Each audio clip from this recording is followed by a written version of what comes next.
Hi, this is Dana R. Lynn. I write romantic suspense with an Amish twist for love-inspired suspense.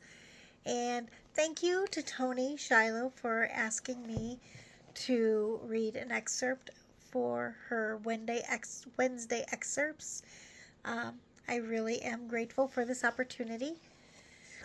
So today I'm going to read a little bit from chapter 1 of my new book, Amish Witness to Murder. This book is on shelves now, and it is the this is the fifth book about the Bender siblings in a made-up town called Sutter Springs, Ohio. And I'm going to be reading from near the middle of chapter 1. My heroine is on her way home, and she realizes there's a fire, and she has a feeling that it's really close to her house. So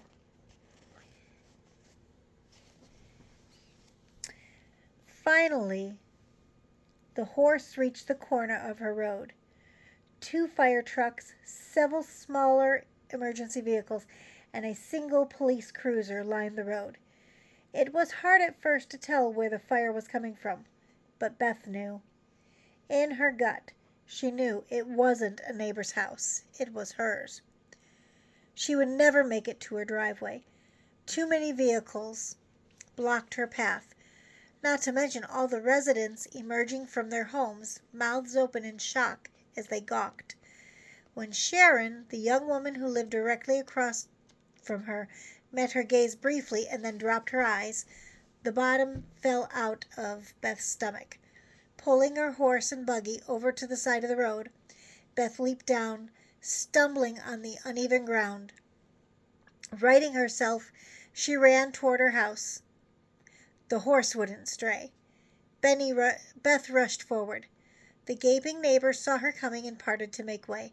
She didn't acknowledge them. Her heart pounded in her chest. She opened her mouth and panted, desperate to get a full breath. The smoke was heavy in the air. She kept going. Rounding her driveway, she noted with relief that the fire wasn't coming from her house. Her anxiety spiked, however, when she saw it was coming from the huge barn in the next lot. The family's auction business. Dead. Her father was supposed to be working in the auction barn. Had he gotten out? The members of the volunteer fire department were everywhere, focused on keeping the blaze contained to the one building. Thankfully, the ground was wet enough to keep it from spreading over the grass. The breeze, however, would be a concern. Plenty of fires were started by embers that broke free and got carried on the wind. English and Amish volunteers worked side by side. The volunteer fire department was one place where the two cultures worked seamlessly together. The fire was fully involved. She knew at a glance the building would be a total loss. It was only a building, she reminded herself. Property could be replaced, structures rebuilt. No worldly trapping was worth more than a person's life. Cutting across the lawn, she kept out of the way of the firefighters. She had to find her father. She raced behind the firefighters and circled to the back of the building. Flames erupted from the upstairs window. She ignored them, keeping as far from the burning building as she could. Turning the corner, shock spiked through her at the sight of 2 men locked together in a fierce battle.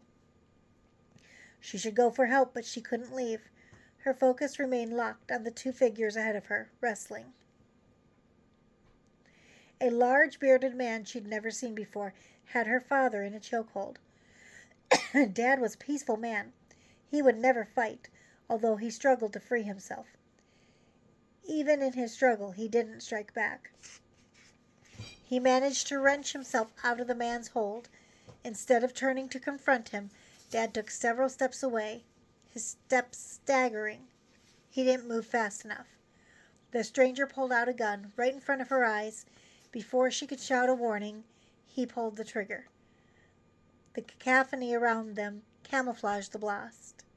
Her father collapsed to the ground and lay still.